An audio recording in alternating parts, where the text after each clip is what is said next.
Abandoned spaces and buildings are confusing things to look at. On the one hand, they can be eerie and scary. On the other hand, they're strangely beautiful.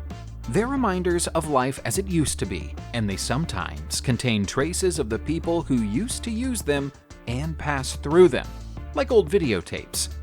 We're familiar with many of the world's most stunning abandoned places, and this video is a collection of our favorites.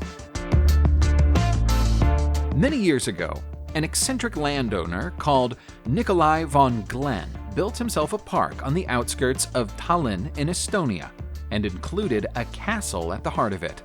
Rather than drawing on one style or influence, Nikolai included Russian, German, French, Greek, and Latin design elements and finished his work in 1886. The man himself passed away a very long time ago, but his castle is still standing, and so are the strange statues and sculptures in the park. According to local legend, one of the sculptures is supposed to represent the devil, but it's more likely that Nikolai intended it to be viewed as Kaiakoi, a figure from Estonian myth and legend. The horns on the sculpture today are replicas. The Russians destroyed the originals during the First World War because they thought they might be secret radio transmitters communicating with German soldiers. Curiously, the 33-foot-high statue is modeled on Nikolai's own physical proportions, all of which have been multiplied by 4. The crocodile behind him is supposed to symbolize something about the beast that hides behind every hero. Well, we did say that he was eccentric. Visit the island of Comino in Malta, and you'll find St. Mary's Tower, standing in solitude and silence. It looked like it's been abandoned for centuries, but that isn't the case. The watchtower might have been built in 1618, but Malta's armed forces didn't officially stop using it until 2002. It's one of Comino's only prominent landmarks, and can be seen clearly from Malta and Gozo. Back when it was built, the purpose of the tower was to aid in the defense of ships passing between Gozo and Malta, which were frequently attacked by pirates. History has forgotten the name of the architect who built it, and is also hazy on what happened to it between 1829, when it was abandoned by the British military, and 1982, when it was picked up for use again by the Maltese Army. There's some suggestion that it might have been used as an isolation hospital or even a pig pen, but it's proven to be impossible to substantiate these rumors. What we can say with certainty is that it's abandoned now, and that's a great shame for such a beautiful building. The Kakari Ruins are some of the most mysterious stone ruins in all of India. You can find them in Dimapur in the northeast of the country, and they're believed to have been standing there since the 10th century. Most historians believe that the Kakari civilization created them, hence their name. But that's little more than a guess based on who was living in the area during that time. Whoever made them left precious little behind in terms of clues about their identity, or even as to the purpose of their creation. It's been speculated that they were used as part of a game, akin to an extra-large version of chess, which would explain some of the wear and tear that can be seen on some of the mushroom-shaped domes. Sadly, their abandonment has led to a long period of neglect, due to which they're in a poor state and continue to deteriorate year on year. Technically speaking, they're a protected national monument, but there's no funding provided for their maintenance or preservation, and due to that, they're in danger of crumbling away completely. Shifting our attention to the Isle of Portland in Dorset, England, we find the Vern High-Angle Battery. The gun battery was built in 1892 as part of the defenses for Portland Harbor, but that usage came to an end a long time ago. These days, they're of more interest as a tourist attraction, and have attracted plenty of ghost stories. The people who live local to the battery say that the long, dark magazine tunnels that run beneath it are haunted. The high-angle part of the name comes from the fact that the 9-inch 12-ton guns mounted on the battery were fired at a high angle to ensure the shells dropped down on their targets, thereby causing the maximum possible damage. In truth, they didn't remain in service for long. The invention of torpedo boats and other smaller vessels meant that the guns were unlikely to hit their targets, and the battery was officially decommissioned in 1906, after which time it was briefly used to store field guns. After that, it was used to store warheads for Britain's nuclear weapons. Today, it stands totally empty. Fortuna Air Force Station in North Dakota, USA, was among the last of the radar stations to be built as part of the USA's Air Defense Command Network during the 1940s and 1950s, becoming operational in 1952. The focus of its operations was to pick up on unidentified aircraft and guide interceptor planes toward them. That was the work it went about until 1979, when it was switched off as a radar station, although it nominally remained in use as a long-range radar facility for a further 5 years beyond that. Today, its abandoned and neglected state can be blamed on private investors, who bought it from the military, stripped out all of its equipment, and then got into a dispute with the local county authorities about planning permission on the land. It was listed to be demolished at one point, but the demolition was abandoned after being partially completed, and so it's become something of an eyesore. It's not totally useless, though. A mobile telecommunications company is using the tallest part of the facility as a cell tower.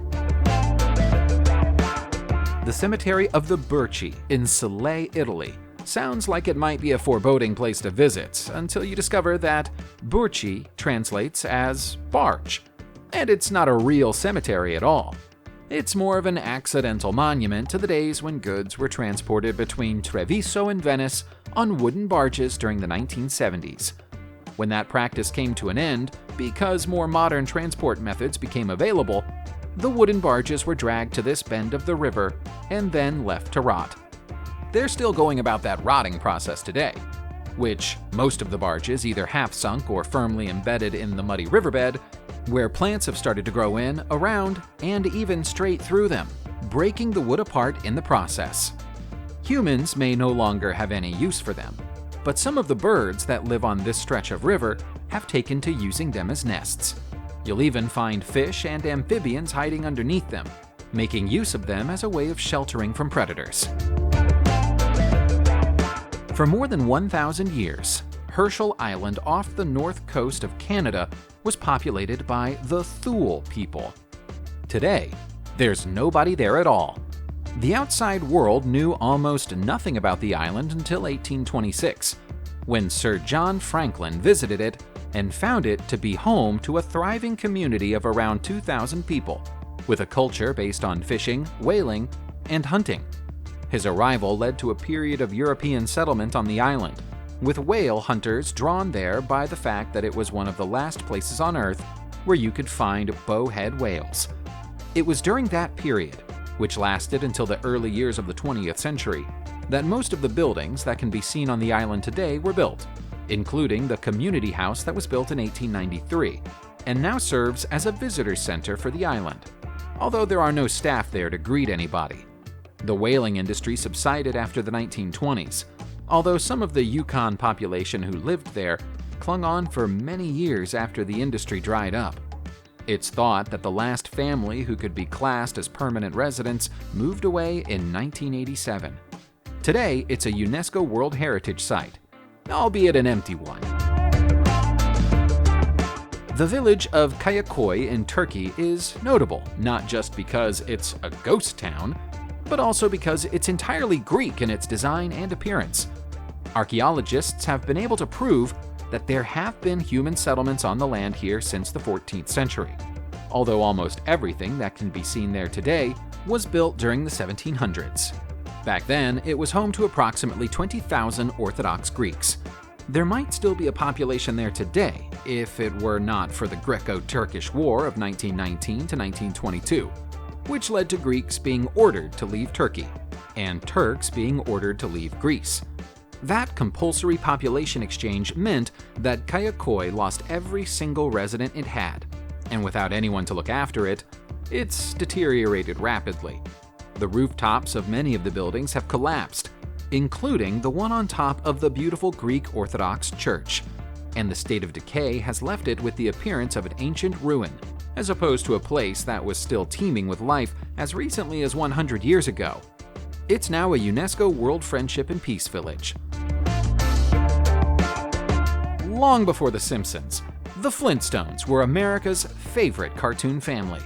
They're still quite popular now, but during the 1970s and 1980s, kids were obsessed with them, and that popularity led to the creation of a Flintstones theme park in Arizona known as Bedrock City.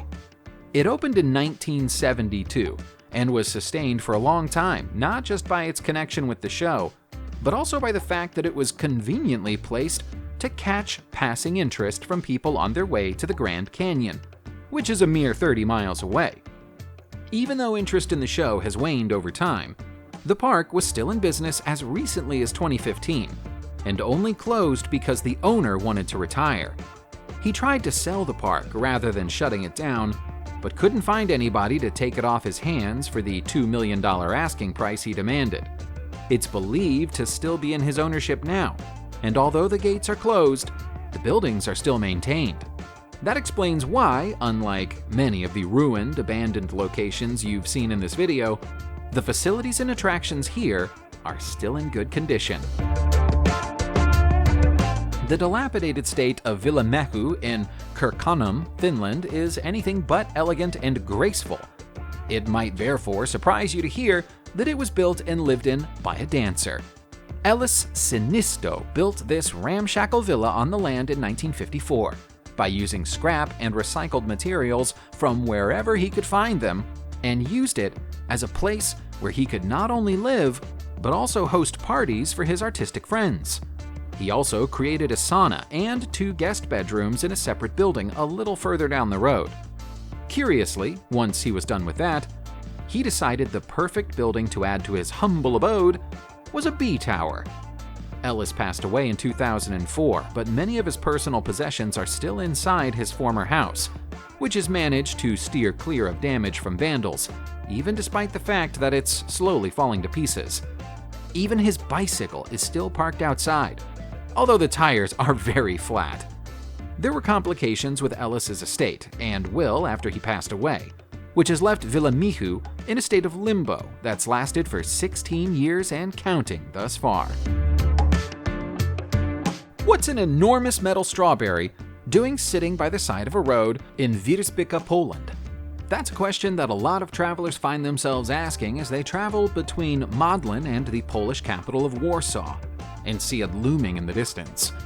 The answer to the question is that the strawberry once marked the entrance to a large farm known as Sadpol, which specialized in the growth and export of strawberries. It was one of the biggest and most successful strawberry farms in Europe, and supplied the whole continent at its peak. The good times didn't last forever though, and Sadpol farm closed down several decades ago. All the farm buildings were demolished, but for some reason, the giant strawberry was left behind. Sadly, it's a little rusty today, and has suffered damage to such an extent that a hole has opened at its bottom, large enough to allow explorers to crawl inside and take pictures. Given the severity of the rust and the structural damage, it will eventually fall to pieces, unless someone steps in to preserve and restore this unusual landmark. Hot weather can age a building quickly if regular maintenance work isn't performed. That's one of the reasons why the ruins of Venns Town in Seychelles look ancient, even though the buildings here weren't built until the 19th century. This is all that's left of what was once a Christian missionary school that opened in 1876. It isn't easy to picture it as it once was, but there were once dormitories, washrooms, kitchens, and living quarters for teachers and workers here. There was also a workhouse for the cultivation of coffee and cocoa, which is how the school sustained itself. The school didn't last very long. It closed in 1889, and the circumstances of its partial demolition are unknown. Part of the ruin is now used as a viewing platform from which the entire surrounding forest can be seen, and it was even visited by Queen Elizabeth of the United Kingdom in 1972. There are no human residents here today, but the ruins do play host to a rare species of frogs known as Zooglossus. subscribe to the channel, and turn on notifications, and you will be the first to know when a new video comes out. Thank you for watching, and see you soon!